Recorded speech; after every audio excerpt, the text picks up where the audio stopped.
우리는 이제 우리가 소속되어 있는 우리의 공동체, 신앙의 공동체를 교회라고 부릅니다.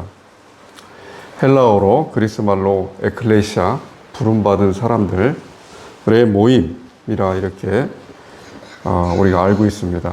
그러니까 우리는 누구에게 부름받았냐면은 하나님께 부름받은 사람들입니다. 예수 그리스도께서 이 땅에 오셔서 원래 세상을 창조할 때부터 성자와 성부와 성령 삼위일체 하나님께서 함께 계셨는데 그 하나님께서 예정하신 대로 그렇게 미리 결정하신 대로 지금 현재 교회에 소속되어 있는 우리 성도들, 믿음의 사람들을 선택하셨고 또 그들을 하나님의 자녀로 삼기로 예정하신 대로 실제로 삼아 주셨습니다. 그 하나님의 자녀가 된 사람들을 우리는 성도라고 부릅니다. 거룩한 무리, 거룩한 사람들, 하나님을 따르는 믿음의 사람들 이런 뜻입니다. 그보다 더 가벼운 말로 신자라고도 하죠. 근데 우리는 서로가 서로를 대할 때 성도라고 부르는 것이 맞습니다. 신자는 너무 가벼운 세상이 믿음을 가진 종교인들을 대할 때 부르는 이름이 신자입니다. 성도라는 이름이 더 정확합니다. 그런데 우리가 소속되어 있는 이 교회, 공동체, 에클레시아가 외형적으로는 세상의 다른 조직들과 다르지 않아요. 다른 어떤 구성체, 모임, 공동체와 다르지 않아요. 그러니까 교회도 이 세상에 속해 있는 하나의 공동체로 겉으로 드러납니다. 그렇게 보여집니다. 그런데 교회는 다른 공동체와 다른 조직과 세상의 기구와 다른 것이 하나 있어요. 그게 뭐냐면은 교회는 두 가지 의미로 우리가 신학에서 이야기를 하는데 보이는 교회를 가시적 교회라고 해요. 보이지 않는 교회를 비가시적 교회라고 해요. 그러면 성경에서 오늘 말씀에서 예수님께서 거룩하길 원하시는 그 교회는 어떤 교회냐면 보이지 않는 교회예요. 보이는 교회는 보이는 그 상태로는 거룩한지 또는 영광스러운지 정화가 되어서 정결한 상태에 있는지를 확인할 수가 없어요. 사람의 눈에 보이지 않는 하나님께서 보시는 이 교회는 우리 인간들은 서로에 대해서 참된 성도의 무리인지 확인할 수가 없지만 하나님은 아시고 계시거든요. 하나님은 보고 계시거든요. 그러니까 하나님께 보이면서 인간에게 보이지 않는 교회를 비가시적 교회 또는 참된 교회라고 합니다. 아주 오랜 옛날부터 초기 기독교 시대부터 지금부터 2000년 전이죠. 그때부터 종교개혁이 일어난 15세기까지 그 이후에도 계속적으로 많은 사람들이 참된 교회란 어떤 교회인가를 찾기 위해서 노력을 많이 했어요. 성경을 연구하고 또 이 세상을 관찰하면서 과연 참된 신앙인들의 무리, 거룩한 사람들의 하나님께서 예지하시고 예정하신, 작정하신, 그래서 선택하시고 결정하신 이 교회에 소속된 사람들은 어떤 사람들이고 어떤 삶의 모습을 보여주고 어떤 신앙 고백을 하고 또 어떤 믿음을 갖고 살아가는지 궁금했어요. 그래서 그걸 파악하기 위해서 노력들을 많이 했어요. 물론 개인에 따라서 그것을 연구한 사람들에 따라서 결과가 다릅니다. 어떤 사람들은 표지, 그러니까 참된 교회란 이러이러하다 하는 것이 표지예요. 그러니까 이 기준에 맞춰봐서 적합하면 참된 교회, 그렇지 않으면 참되지 않은 교회, 마치 시금석을 가지고 보석을 평가하듯이 그렇게 기준을 제시하는데 그 표지가 대체적으로 뭐냐면은 하나님의 말씀을 성경대로 선포하는 교회, 그 다음에 우리가 성례로 지키는 성찬식과 세례와 같은 그런 성례를 거룩하게 집행하는 교회, 그리고 특히 권증이라고 해서 권증이라는 건 뭐냐면은 참된 믿음을 갖지 못한 사람들 또는 믿음을 가졌으나 넘어지는 사람들을 바로 세워주는, 잡아주는 것을 권증이라고 해요. 과거에 가톨릭이 믿음이 없는 사람들 또는 이단이라고 그들이 평가하는 사람들에게 내렸던 엄한 형벌, 화형도 있었고 또는 출교도 있었고 종교개혁자 루터는 출교됐습니다. 또 다른 여러 가지 방식의 제재가 가해졌어요. 그것을 권증이라고 하는데 권증은 그런 의미가 아니에요. 그것은 겉으로 드러나 있는 형식적인 부분일 뿐이고 실제 권증은 오늘 본문에 나와 있지 않지만 예수님께서 요한복음 14장에서 말씀하신 발을 씻겨주는 행위예요. 인간은 살아가면서 비록 정화된 상태, 예수님께서 말씀하시는 신앙인들, 성도들은 정화된 상태에 있어요. 그 정화되었다는 것이 뭐냐면은 그 사람들이 갖고 있는 본질적인 죄가 씻겨졌다는 거예요. 그 본질적인 죄는 뭐냐면 아담과 하와가 갖고 있었던 하나님 대신에 자기 삶을 스스로 이끌어가려는 그 주체적인 그 마음, 자기 삶을 자기 스스로 하려는 그 마음, 그 마음으로 인해서 하나님의 뜻과 멀어져 버린 것. 왜냐하면 하나님께서 결정하신 대로 따르는 삶을 살지 않고 자기 뜻대로 살려 하니까, 자기가 자기의 주인이 돼버리니까 모든 것들이 하나님의 뜻과 충돌해요. 그래서 그것이 하나님이 보시기에 악이 되는 거예요. 사람이 판단하는 선과 악과 성경에서 우리에게 가르쳐 주시는 선과 악이 다른 내용이에요. 어찌됐든 그 상태를 깨끗하게 정화시켜주는, 누가? 성령 하나님께서. 어떻게? 예수님에 대한 믿음을 통해서. 그러니까 예수님을 믿게 만드는 거예요. 내가 스스로 선택해서 믿는 것도 있겠지만은 그것은 참된 믿음이 아니고 삼위일체 하나님께서 우리의 마음속에 믿음을 심어주시는 거예요. 그러니까 믿게끔 만드는 거예요. 믿지 않으려고 아무리 발버둥치고 벗어나고 노력을 해도, 믿지 않고자 아무리 노력을 해도 그 믿음의 상태로 내가 가도록 정해져 있는 것을 거역할 수가 없게끔 만드시는 거예요. 그게 믿음을 주시는 거예요. 그 믿음을 선택한 사람들의 마음속에 심어주셔요. 그래서 그 믿음이 마음속에서 싹을 틔우고 자라게 만드셔요. 결국에는 그 믿음에 따라서 하나님의 뜻에 온전히 완전한 순종의 상태로 나아가도록, 즉 성도가 되도록 만드는 것이, 그것이 하나님께서 우리를 정화하시는 방법이에요. 그 방법에 따라서 우리는 정화됩니다. 그러니까 교회에 소속된 성도들은 정화된 상태에 있어요. 그런데 정화된 상태에 있다고 해도 우리가 인간이 아닌 것은 아니잖아요. 우리는 인간입니다. 즉 몸을 입고 이 세상에 살아가는 그런 하나의 피조물의 상태로 이 세상에 머뭅니다. 이 세상에 머무는 동안에 우리는 우리의 육체가 우리에게 끊임없이 이야기하는 것들, 그것을 우리는 정욕이라고 이야기하는데, 육체의 소욕, 육체의 욕망, 정욕에 따라서 우리는 이끌려져요. 그렇게 하다 보니까 우리 몸은 정화된 상태로 살아도 우리가 이끌림 속에서 움직이면서 걸었던 걸음에는 세상에 때가 묻게 돼 있어요. 우리가 여러 가지 판단하는 가운데서 우리도 모르게 하나님께서 우리에게 원하시지 않는 그런 결정을 내리게 되고, 그런 언어를 사용하게 되고, 그런 행동을 하게 됩니다. 그런 생각을 하게 돼요. 그때마다 우리의 발이 더럽혀져요. 우리의 영혼의 일부분이 더럽혀집니다. 그것을 발이 더럽혀졌다 이렇게 예수님께서 표현을 하시지만, 우리가 인간으로 살아갈 동안에 우리는 그 더럽혀짐의 상태에서 벗어날 수가 없어요. 끊임없이 더럽혀지고, 그런데 더 중요한 게 있어요.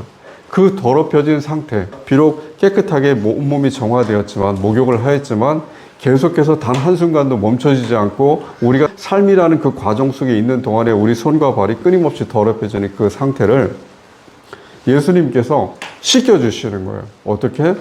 그 사람을 반성하게끔 만들어요. 스스로 성찰하게끔 만들어요. 성령 하나님께서 내주하시면서 그 사람 마음속에서 내가 더럽혀진 상태에 있구나 하는 걸 자각하게 만드세요. 그걸 느끼지 못하면 자기의 손과 발을 씻을 리가 없어요. 그리고 자기의 손과 발이 더럽혀졌다는 그 사실을 모르면 타인이 그렇게 더럽혀져 있는 상태라는 것도 못 느껴요. 그러다 보니까 자기의 손과 발을 씻을 생각도 하지 않고, 또 다른 사람이 더럽혀진 그 상태를 발견하지도 못하고 그걸 이해하지도 못하니까 다른 사람을 도와서 그 사람의 손과 발을 깨끗하게 씻기려고 노력하지도 않아요. 그래서 예수님께서 본을 보이신 거예요. 봐라, 내가 베드로 너의 발을 씻겨줄게. 베드로는 거부했어요. 발을 씻겨줘서 너를 정결하게 깨끗하게 만들어줄게. 그러면 내가 지금 하듯이 너희도 너희가 육체를 가지고 이 세상에 살아가는 동안에는 끊임없이 그 더럽혀짐 속에 있기 때문에 너희 상호간에 그렇게 씻어야 돼. 서로가 서로를 바라볼 때 더럽혀진 상태를 확인해야 돼. 언제라도 너희가 교회라는 이름으로 모여 있더라도, 너희가 성도라는 이름으로 불리더라도, 너희 스스로 아무리 네 자신을 깨끗하게 정의해도 내가 지금 분명히 얘기한다. 너희는 늘 더럽혀져. 너만 더럽혀지는 게 아니고 모든 사람이 더럽혀져. 그것은 너희에게 정해진 길이야. 그것은 섭리야. 그러니 너희는 더럽혀져 있다는 그 상태를 인식하고 항상 서로가 서로에 대해서 씻어줌을 행하라. 그것이 예수님께서 베드로의 발을 씻으신 그 이유예요. 교회에 소속되어 있다고 해도 사람들은 늘 더럽혀짐 속에 있다는 자기 자신의 어떤 본질, 그것을 잊으면 안 돼요. 그래서 늘 자기 자신을 성찰하고 들여다보면서 무엇이 잘못되어 있는가, 내가 과연 어떤 점이 예수님의 모습과 다른가 하는 것을 확인해야 됩니다. 본문에 보면은 그들을 진리로 거룩하게 하옵소서 예수님께서 말씀하셔요. 거룩하게 된다는 것은 숭고하고 높은 분리된 존재, 그러니까 이 세상과 다른 존재가 된다는 거예요. 높고 숭고한 상태가 된다는 겁니다. 그런데 그 거룩함을 어떻게 해서 이루어지냐? 이 세상의 사람들이 서로에 대해서 거룩하다, 누가 누구를 거룩하다 이렇게 평가할 때는 무엇인가 굉장히 자기 자신의 어떤 상태와는 다른, 차원이 다른 상태의 삶을 살아가는 사람에게 거룩하다 이렇게 이야기를 해요. 성인이다, 성자다 이렇게 부르기도 합니다. 공교육에서는 그렇게 가르치기도 해요. 근데 물론 그것도 거룩하다는 의미가 맞아요. 근데 우리가 성경에서 이야기하는 예수님께서 말씀하신 거룩하다는 뜻은 그런 뜻이 아니에요. 예수님께서 말씀하신 거룩하다는 뜻은 어떻게 해서 이루어지냐면은 세상 사람들이 그렇게 하듯이 무엇인가 다른 행위, 인간적이지 않은, 그러니까 초월적인 인간의 행위를 하는 것이 아니고 오직 하나님께서 정하신 대로, 지난 시간에 우리가 배웠듯이 하나님께서 6일 동안 창조하시고 마지막 날에 7일을 거룩하게 하셨어요. 안식일을 거룩하게 하신 거는 왜 그러냐면 하나님의 뜻이 완성되고 이루어졌기 때문에 그래요. 하나님의 뜻이 완성되고 이루어짐, 그러니까 섭리가 예정대로 진행되면 진행될수록 하나님께 거룩과 영광이 드려지는 거예요. 그것이 거룩하게 만드는 이유고 원인이고 거룩하게 만드는 과정이고 방법이에요. 그러니까 예수님께서 이런 말씀을 하셔요. 제자들이 물어요. 배신할 사람이 누구냐? 예수님께서 떡을 꿀에 찍어서 유다에게 줍니다. 유다에게 줘서 가론 유다가 예수님을 배신할 사람인 것을 확정하셔요. 근데 곧바로 어떤 말씀을 하시냐면은 하나님께 거룩하게 되었다. 하나님께 거룩을 드렸다. 그리고 거룩하게 하심으로 해서 예수님 자신도 거룩하게 되었다. 이렇게 말씀하셔요. 그게 뭐냐면은 하나님께서는 예정을 하셨어요. 가론 유다가 예수님을 배신하게끔. 그렇게 해서 예수님이 십자가에 달리시게끔. 그런데 예수님은 하나님이시기 때문에 그 사실을 다 알고 계셔요. 그런데 예수님은 동시에 인간이셔요. 그러다 보니까 자기에게 처해질 예정된 그 운명이 너무나 두려운 거예요. 죽음을 두려워하지 않을 인간은 없어요. 자기를 고문하는 그 고통을 두려워하지 않을 인간은 없어요. 그러니까 예수님 그 두려움 때문에 벗어나고 싶으셨는데 예정대로 가룟 유다에게 떡을 갖다 주었어요. 그것은 뭐냐면 내 두려움보다 하나님의 뜻이 더 중요하다. 그 뜻을 온전히 따르겠다. 어린아이와 같이 그렇게 지키겠다 하는 그걸 보여주시는 거예요. 그러면 하나님의 뜻이 마치 창조가 6일 동안 완성됐듯이 완성되는 거예요. 그 순간에. 예정대로 그렇게 섭리가 진행된 거예요. 그러면 하나님께 거룩함이 드려지고 하나님께 영광이 드려지는 거예요. 그러면 하나님이신 성부 하나님께 영광이 드려지면 동시에 하나님이신 성자 하나님께도 그 영광이 드려지고 또 우리 안에 성도들 안에 내주하시는 임재하시는 성령 하나님께도 동시에 영광이 드려져요. 그래서 거룩함이 하나님께 드려지면은 그 거룩함이 성자와 성령께도 동시에 드려져요. 그런데 거기서 그치지 않아요. 그러니까 예수님께서 섭리대로 예정대로 그렇게 이루심으로 해서 하나님께 거룩함을 드리고 예수님께 영광이 되셨는데 그것으로 그치는 것이 아니고 예수님께서 무슨 말씀을 하시냐면은 예수님은 자신을 정의하실 때 나는 하나님이 나를 보내셔서 이 땅에 왔다. 나를 보면은 하나님을 보는 것이다. 나는 하나님의 대언자다. 하나님의 메신저다. 하나님의 사도이다. 그렇게 표현을 하셔요. 우리가 사도를 헬라어로 아포스텔로스 그렇게 부릅니다. 아포스텔로라는 것은 보내다, 파송하다 이런 뜻이에요. 그러니까 보내심을 받은 자란 뜻이 사도라는 뜻이에요. 다른 말로 하면은 예수님은 하나님의 사도셔요. 그런데 그 사도가 하는 일이 뭐냐면은 보내신 자가 누구신가를 나타내는 거예요. 드러내는 거예요. 그러니까 사도가 마치 대사처럼 한 국가의 대사가 다른 나라에 가서 하는 일은 자기를 파송한 국가가 무엇을 하는지를 나타내는 거예요. 그래서 그 대사가 하는 말은 그 대사를 파송한 국가가 하는 말과 동일하게 그렇게 여겨져요. 그러다 보니까 예수님께서 세상을 향해서 하시는 말씀은 하나님께서 갖고 계시는 생각이 돼요. 예수님께서 보여주시는 세상을 대하는 방식은 하나님께서 세상을 대하시는 방식이 돼요. 자, 이제 동일해져요. 예수님께서 얼마 남지 않은 이제 후에 십자가에 달리시고 죽음이 자기에게 오실 것을 예상하고 계셨어요. 그리고 죽음 이후에는 내가 하나님께 감으로 해서 성령께서 오신다고 그랬어요. 성부와 성자께서 성령을 파송하신다고 그랬어요. 보내신다고 그랬어요. 그러면은 그 성령께서 하나님의 거룩하신 영이 성도들의 마음속에 내주하는 거예요. 임재하는 거예요. 항상 함께 머무는 거예요. 머리로서 같이 사는 거예요. 그런데 그 성령 하나님께서 하시는 그 작용이 뭐냐면은 이제 성령 하나님께서 성도들 개인과 연합이 돼서 하나를 이뤘을 때 마치 하나님이 예수님을 파송하셨듯이 예수님께서 성도를 파송한 거하고 동일한 결과 같아요. 그럼 성도는 누가 되냐면 사도가 돼요. 누구의 사도? 예수 그리스도의 사도가 돼요. 12사도에 그치는 것이 아니고 모든 성도들 자체가 사도가 돼요. 그러면 그 사도들이 하는 일이 뭐예요? 예수님이 하나님을 나타내셨듯이 동일하게 사도들도 예수님이 누구신지, 하나님이 누구신지를 나타내요. 그러니까 세상이 성도들을 바라보면은 예수님이 보여야 돼요. 하나님이 보여야 돼요. 동일한 방식입니다. 하나님께서 예수님을 파송하셔서 예수님께서 공생애 동안 활동하시는 동안 하나님이 누구신가를 몸으로, 언행으로, 그리고 온 존재로서 나타내셨듯이 동일하게 성도들도 파송한 분, 하나님, 즉 예수 그리스도를 몸으로서, 존재로서, 삶으로서 그대로 드러내야 돼요. 나타내야 돼요. 만약에 그것이 나타나지 않으면 교회가 될 수 있을까요? 될 수 없어요. 그러면 거룩이 있을까요? 거룩도 없어요. 영광도 없어요. 왜? 예수님을 나타내지 않는다는 얘기는 뭐냐면은 예수님이 그 안에 임재하시지 않으신다. 성령께서 그 안에 내주하지 않으신다는 뜻과도 동일하잖아요. 그러니까 예수님께서 내주하지 않으시는 그냥 보통 인간일 뿐이에요. 아무리 우리가 스스로를 교회라고 부르고 그리고 우리가 스스로를 어떤 거룩한 성도라고 불러도 우리는 하나님의 사도가 될 수가 없어요. 예수 그리스도의 사도가 될 수 없어요. 그러다 보니까 그냥 세상의 조직체가 되는 거예요. 그럼 세상의 조직체는 어떤 존재가 되냐면 예수님을 미워하는 그런 세상 사람들이 갖고 있는 본성과 동일한 그런 본성으로 하나님께 규정된다는 얘기예요. 하나님께 그렇게 인식된다는 얘기예요. 하나님이 보시기에 하나님은 다 알고 계셔요. 우리는 우리 스스로를 숨길 수가 없잖아요.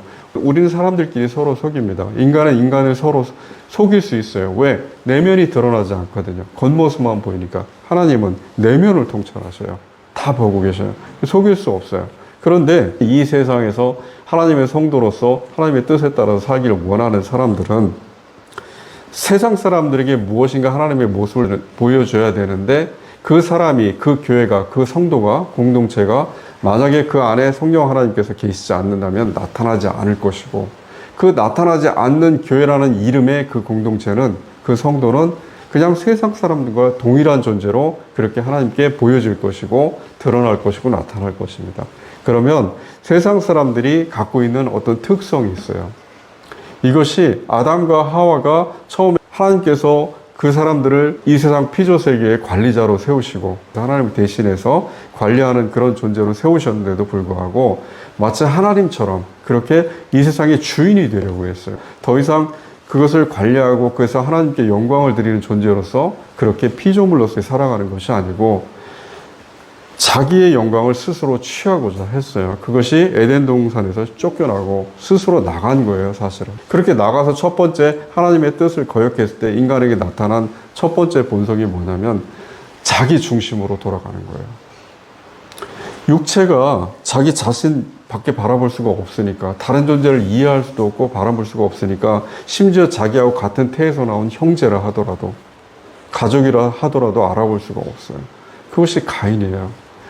가인이 첫 번째 아들로 태어나자마자 그 사람에게 보였던 첫 번째 본성이 뭐냐면은 자기 자신에 대한 온전한 몰입이에요. 타인이 보이지 않아요. 타인이 누구라 하더라도 타인들은 다 하나의 자기 자신을 위한 소용처, 도구, 불쏘시개 그렇게밖에 보이지 않아요. 그러다 보니까 가인이 아벨을 죽였어요. 왜? 자기가 갖고 있는 무엇인가, 자기의 명예, 자기의 기쁨, 만족을 저 아벨이 손실을 주니까, 손해를 입히니까 그것을 참지 못하고 죽였어요. 그 가인의 본성이 나타나는 게 뭘까요? 가인의 본성이 가인에게만 있는 게 아니에요. 가인을 비롯해서 모든 그 이후에 아담과 하와의 후손들, 모든 인류에게 동등하게 있어요. 그것이 오늘 예수님께서 요한복음에서 말씀하시는 이 세상의 모습이에요.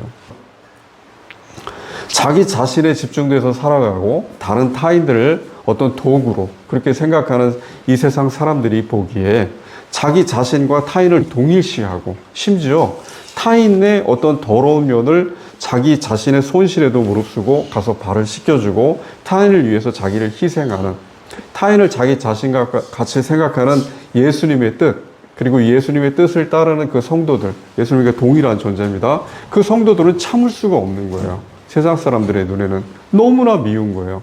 왜냐하면 그 성도들이 보여주는 모습이 자기 자신들을, 그러니까 세상 사람들을 자연스럽게 정죄하는 거예요. 더러운 상태로 너는 차별된 어떤 더러운 죄인들이다 하고 양심에 꺼리낌을 주는 거예요. 그러다 보니까 세상 사람들은 예수님을 미워했어요. 예수님을 미워하다 보니까 예수님을 따르는 성도, 교회도 미워하게 됐어요. 그래서 예수님께서 먼저 나를 미워했다 이렇게 표현을 하신 거예요. 그러니까 이제 다시 돌아가서 교회가, 공동체가, 성도들이 만약에 예수님 하나님의 모습을 나타내지 않는다면 말씀드렸듯이 세상 사람과 동일한 존재라고 했잖아요. 이제 세상 사람들이 알아봐요, 교회를. 그래서 교회에 접근합니다. 너는 우리와 동일한 존재야. 너희는 예수님이라는 어떤 이름을 이야기를 하지만 실제 너희가 언행으로서, 삶으로서, 존재로서 보여주는 모습은 예수님이 보이지 않아. 그러면 세상 사람들이 예수님을 모를까요? 알아요. 어떻게 알게 됐을까요? 교회가 선포했어요. 교회가 예수님은 이런 분이고 하나님은 이런 분이시다 하고 선포했어요. 그리고 교회가 책을 만들어서 출판했어요. 세상 사람들이 이 책을 보면은 교회를 다니는 성도들만 이해하고 세상 사람들이 이해를 못할까요? 다 이해해요. 우리가 잘 아는 유명한 철학자들, 그리고 적그리스도, 반그리스도적인, 반기독교적인 행태를 삼은 그 철학자들이 성경에 대해서 분석한 내용은 지금 현재 신학자들이 주석을 쓸 때, 성서에 대한 전문적인 책을 쓸 때 성경을 해석한 내용과 다르지 않아요. 마지막에 관점이 달라져요. 이단이란 뜻이 뭐예요? 마지막 끝이 다르다는 뜻이에요. 동일하게 쭉 같이 가다 마지막에서 갈라져요. 끝에서 그럼에도 불구하고 나는 신이 없다고 생각한다 이렇게 갈라지는 거예요. 그 이전까지는 성경에 대한 주석 모든 내용이 다 똑같아요. 지금 우리가 쉽게 확인할 수 있는 방법은 많이 있어요. 방송, 언론 매체를 통해서. 그렇듯이 세상도 교회가 선포한 예수님이 어떠신가에 대해서 주목하고 있었어요. 귀를 기울이고 있었어요. 물론 귀 기울이고 주목한 목적은 달라요.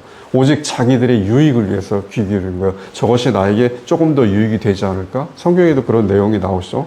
바울이 이레오바고 서원에서 이야기할 때 저 말 잘하는 자가 무엇인가 또 우리에게 흥미를 줄 만한 것을 이야기하는가 하고, 바울이 이야기하는 진리에 주목하기보다는 그 자체가 자기에게 어떤 유익을 줄 것인가 그 목적에 주목해서 귀를 기울였어요. 동일하게 세상 사람들도 듣지 않는 것 같지만 교회가 선포하는 성경, 진리, 하나님이 누구신가에 대해서 주목하고 듣고 있어요. 그리고 이해하고 있어요. 그런데 교회가, 성도가 자기가 선포해 놓은 것과 다른 삶의 모습을 보여줘요. 분열을 일으키고, 분열이라는 의미가 우리가 헷갈리면 안 돼요. 그 분열이라는 것은 예를 들어서 정화된 것과 더러운 것과 더럽지 않은 것을 분열해서 나가는 것은 하나님께서 원하시는 거예요. 그건 발을 씻기는 분열이에요. 그런데 그것이 아니고 어떤 개인적인 유익, 정욕, 목적, 거짓 교사들이 보이는 그 목적을 위해서 분열을 했다면 지금 이야기하는 잘못된, 세상 사람들이 볼 때 비판하는 분열이에요. 그 분열을 일으켜요. 서로 싸워요.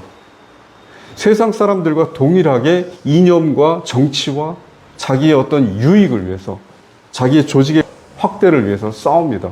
자기의 명예를 위해서 싸워요. 그리고 그것을 교묘하게 세상 사람들의 눈에도 보이는, 뻔히 보이는 그 방식으로 그것을 교묘하게 틀어서 마치 거룩한 듯이 그렇게 선포를 해요. 그럼 세상 사람들이 모를까요? 알아요. 겉모습만 보고도 알아요. 얼굴 표정만 보고도 알 수 있습니다. 저 사람이 진실된가 아닌가 알 수가 있어요. 저 사람이 왜 저렇게 속이 뻔히 들여다 보이는 이야기를 하는지 세상 사람들도 파악하고 있어요. 왜? 교회가 이미 선포한 그 내용과 자기들이 언행으로서 삶으로서 존재로서 보여주는 것이 완전히 대치되거든요. 또는 교묘하게 마치 아닌 것처럼 바리새인들이 했듯이 겉으로는 아닌 것처럼 하지만 속으로는 이미 오염되어 있고 도저히 씻을 수 없는 세상과 동일한 상태에 있다는 것을 세상 사람들은 당연히 저 사람은 우리와 동일한 존재구나. 저 사람은 자기 자신을 어떤 성도라고 교회 공동체라고 부르지만 우리와 같은 존재구나. 그냥 우리 자신을 위해서 살아가는 이 세상에서의 어떤 명예, 이 세상에서 우리가 형성해 놓은 이 교회 조직을 회파하지 않는, 우리에게 손해를 주지 않는 그것을 무엇이든 선택할 수 있는 하나님이 아니에요. 우리예요, 우리. 내가 세운 교회, 나의 이름, 나의 명예. 그걸 세상 사람들은 다 알고 있어요. 그러면 이제 세상 사람들이 어떻게 해요? 자기의 동료로 그렇게 받아들여요. 교회를. 어떻게? 이용합니다, 이제. 선거에도 이용해요. 또 필요할 때 정치적으로, 목적으로 이용합니다. 국가 간에도 이용해요. 대표적인 사례가 뭐예요? 히틀러. 히틀러가 당시 독일의 국가교회를 이용했어요. 국가교회 사람들은 히틀러로부터 교회가 보호받길 원했어요. 가톨릭도 개신교도 마찬가지였어요. 그래서 히틀러를 위해서 기도를 했어요. 정치인을 위해서 기도해 줬어요. 그런데 결과는 어떻게 됐어요? 그들은 이 인류가 지금까지 저지른 돌이킬 수 없는 가장 큰 죄악 중에 하나, 아니 그 정점에 있는 가장 큰 죄악에 동참한 동조자들이 됐어요. 누가? 자기 스스로 명목상 하나님의 교회 성도라고 불렀던 그 가톨릭이, 그 독일 교회가. 동일합니다, 지금도. 만약에 교회가 무엇인가 자기가 하는 행위, 자기가 하는 언행, 자기의 어떤 모습들이 하나님이 드러나지 않고, 하나님이라는 건 세상 사람들이 이해하는 하나님이라는 것은 성경에서 명백하게 나와 있는 하나님의 모습이에요. 성경을 내가 이렇게 해석하면 저 사람들이 내 해석을 받아들이겠지 착각하면 안 돼요. 세상 사람들도 그리스도인들이, 신학자들이 하는 해석과 통일하게 바라봐요. 왜? 동일한 내용으로 쓰여져 있어요. 그리고 그렇게 어렵지 않아요. 그렇죠? 우리가 인정하듯이 성경에 있는 내용들이 그렇게 특별하게 다르고 어렵지 않아요. 그러니까 세상 사람들을 이해하고 있고, 세상 사람들이 마음속에 그리고 있는 하나님의 모습이 교회가 선포를, 그것도 자신만만하게 자기가 정정당당하게 선포했던 그 교회가 심지어 자기가 한 말을 자기 스스로 어겨버리는 거예요. 자기가 그리스도인들은 사랑의 공동체다. 사랑을 실천하는 기독교의 정수는 뭐예요? 기독교의 정점은 사랑이에요. 그런데 그 사랑을 실천하는 것이 기독교고, 예수님께서 죄인을 대신해 십자가에 죽으신 것도 죄인들을 사랑하기 때문에 그렇게 하셨다. 그러니까 교회도 이 세상을 사랑하기 위해서, 하나님이 이처럼 세상을 사랑하사 그렇게 사랑하기 위해서 이 세상이 존재한다 하고 당당하게 선포해 놓고 세상을 사랑하지 않아요. 세상의 일부를 적으로 취급해요. 심지어 전쟁이 일어났을 땐 죽이자 이렇게까지 표현해요. 이게 말이 됩니까? 그런 사람들을 보면서 저 사람은 하나님의 정의를 실천하는 사람이구나, 저 교회는 하나님의 정의의 존재구나 하고 누가 그걸 받아들이겠어요? 사랑은 손해를 보는 거예요. 무엇을 위해서? 자기 자신을 위해서가 아니에요. 하나님을 위해서 손해를 보는 거예요. 그리고 자기 자신이 손해를 봐야 되겠다 결정하는 게 아니에요. 그 안에 계신 성령 하나님께서 결정하시는 거예요. 왜? 하나님을 위해서. 하나님이 드러나야 되니까. 어떤 하나님? 자기 자신의 손실의 마지막 부분, 죽음까지 가신 하나님, 예수 그리스도. 예수님께서 무엇을 위해서 십자가에 달리셨겠어요? 도대체 예수님께서 십자가에 달리신 그걸 통해서 예수님이 얻으실 유익이 무엇이 있어요? 하나님의 영광, 거룩 외에 아무것도 없어요. 그 숭고하고 그 분별된 그 아름다움 외에 뭐가 있겠어요?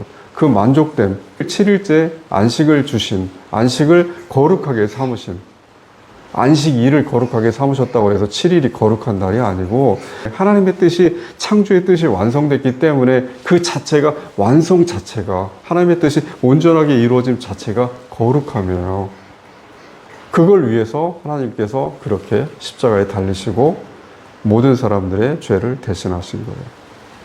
그리고 예수님은 하늘에 성도들을 위한 처소가 많이 있다, 준비되어 있다 이렇게 말씀을 하셔요. 동시에 다른 부분에서는 부름을 받은 사람들은 많이 있지만 실제로 천국에 참여할 사람들은 적다 하고 서로 상반되는 말씀을 하셔요. 근데 두 가지가 다 교회 공동체 성도들에게는 희망이 되고 응원하는 용기를 북돋우는 그런 뜻입니다.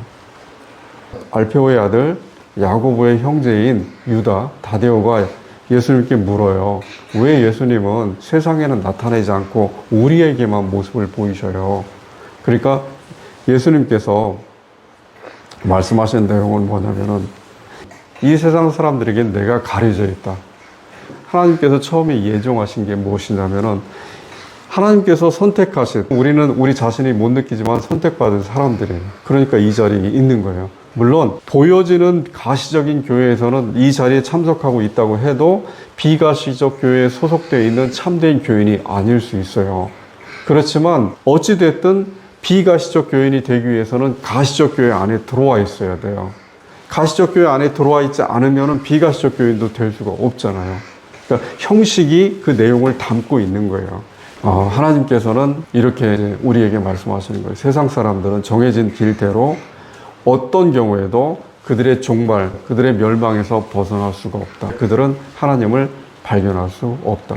예수 그리스도께서 아무리 활동을 하시고 기적을 보여주시고 죽은 사람을 일으키셔도 그 눈으로 복격하면서 경탄하면서도 그 신비감에 취해서 예수님을 위대한 존재로 그렇게 거룩한 존재로 여기면서도 자기들의 이 세상에서의 인간들 사이에 거룩한 존재로 우리가 윤리 시간에 배웠던 그냥 하나의 성인으로 여기는 거예요.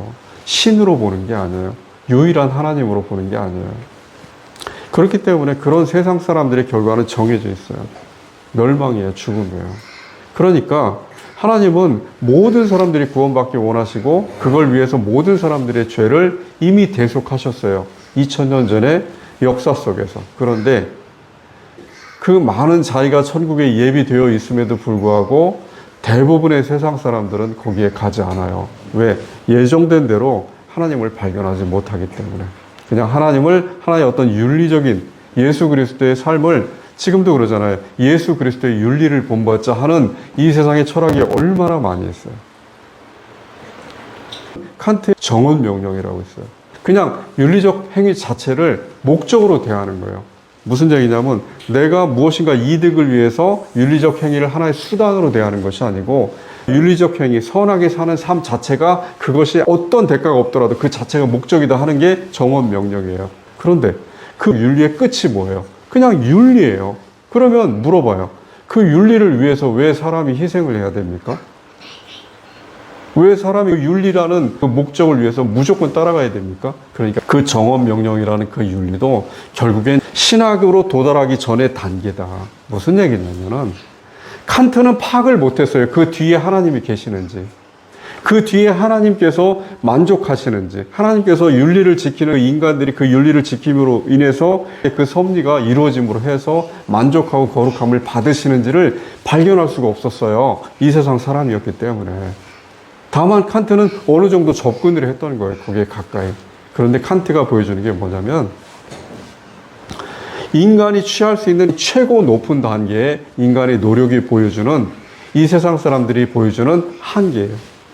하나님께 더 이상 그 다음으로 넘어갈 수 없는 그 한계. 그걸 보여주는 거예요. 기독교는 그 한계를 넘어서 있어요. 성도는, 교회는 넘어서 있어요. 어떻게? 우리가 윤리를 하든 아니면 심지어 때로는 세상 사람들이 볼 때는 어처구니 없는 행위들, 자기의 손실을 무릅쓰고 자기 희생을 무릅쓰고 하는 그 행위들이 이해할 수 없지만 세상 사람들은 다른 타자들을 어떤 도구로, 수단으로 그렇게 대하는데 심지어 세상 사람들의 정점에 있는 칸트조차도 더 이상 설명할 수가 없어서 윤리 자체를 목적으로 삼아라 이렇게 설명을 하는데 이 기독교인들은 자기의 죽음과 희생을 무릅쓰고라도 그 사람들이 믿는 신에 대해서 그 신에게 거룩함과 영광과 존귀함과 이것이 가기를 원하는 거예요. 그래서 하나님께 만족이 되기를, 기쁨이 되기를, 안식이 되기를 원하는 거예요. 그러니까 세상 사람들은 이해할 수가 없어요. 거룩한 교회는 하나님의 뜻을 준수한 예수님이 하나님으로 인해서 예수님도 동등하게 하나님께서 거룩함을 받으시면 하나님께서 영광이 되면은 동시에 예수님께도 거룩함이 되고 영광이 됩니다. 마찬가지로 예수님을 나타내는 성도들, 예수님이 누구신가를 삶으로 존재로서 나타내는 성도들의 삶, 그 삶이 어떻게 이루어지냐면 그 성도 안에 임재하시는 성령 하나님으로 인해서 이루어져요. 그렇게 되면은 성령 하나님께서 성도들의 마음속에 있는 그 안에 내면의 영혼 속에 있는 성도 하나님께서 거룩함과 영광을 받으시면은 그 순간에 그 성도, 그 성령 하나님과 하나의 연합을 이루는 성도도 거룩하게 돼요. 인간에게 거룩하다, 영광스럽다 하는 말을 쓰기가 참으로 부끄럽죠. 우리는 그런 존재가 될 수가 없으니까. 그런데 하나님의 자녀로 양자 삼으신 성도들에게는 조금 무리한 표현이라 하더라도 거룩한 존재 같아요. 영광스러운 존재 같아요. 물론 자기의 노력으로 된 게 아니에요. 그래서 자기에게 점수를 줄 수 있는 부분은 하나도 없어요.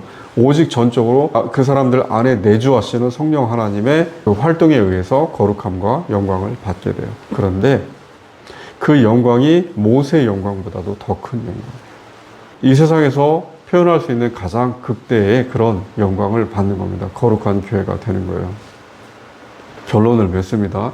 거룩한 교회는 하나님을 나타내야 돼요. 하나님이 그리스도가 누구신가를 그 사람의 삶을 통해서, 말을 통해서, 행위를 통해서, 존재 자체를 통해서 나타내야 돼요.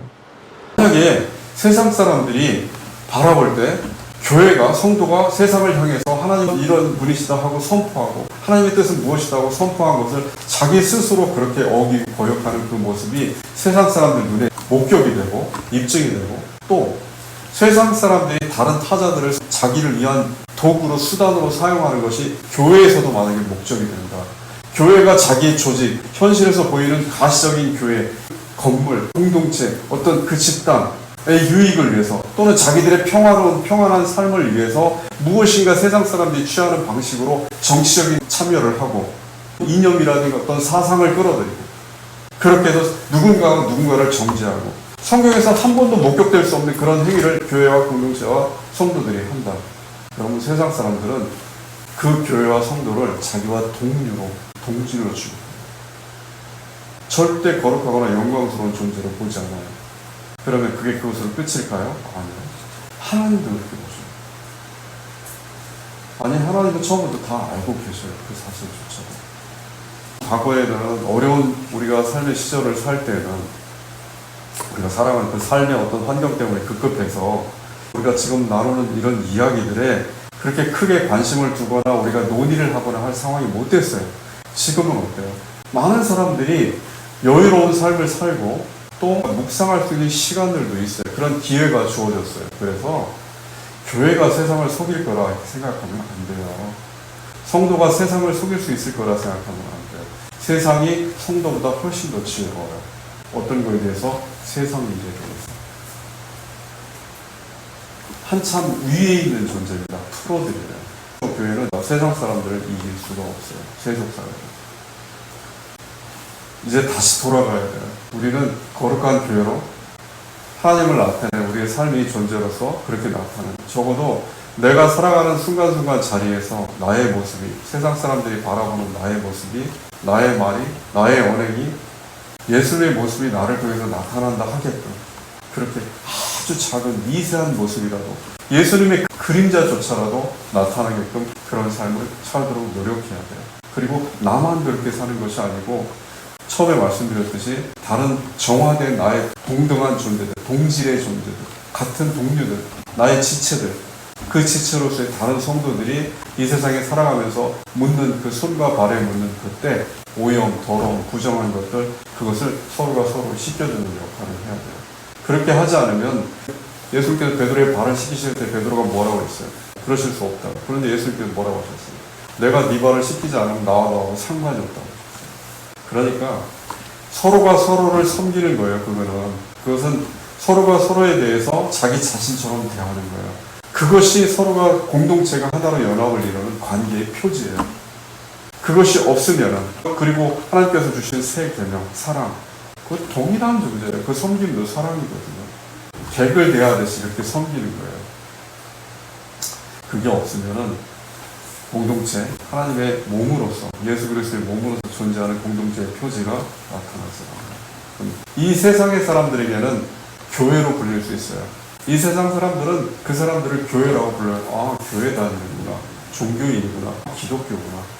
근데 하나님이 보시기에 교회가 아니면 이 세상 사람들이 아무리 100점, 99점, 만점을 내도 소용없어요. 그래서 사실은 우리가 이렇게 서로 나누는 배우는 이 말씀들이 굉장히 중요하고 정말 어떻게 표현할 수 없을 정도로 진중하고 무겁고 엄중한 그런 이야기들이에요. 그러니까 가볍게 절대 자기 자신의 신앙생활을 성도로서의 그 삶을 가볍게 보시면 안 돼요. 성도라는 그 사실이 얼마나 중요한 사도입니다. 모든 그리스도인들은 다 사도예요. 12사도뿐이 아닙니다. 모든 그리스도인들은 아포스텔로스예요. 잊지 마시고 늘 이렇게 하나님을 생각하면서 자기의 삶을 통해서 어떻게 하면 예수 그리스도의 모습을 나타낼까 고민하는 프라임교회 교인들 되시기를 주님의 이름으로 축원드립니다.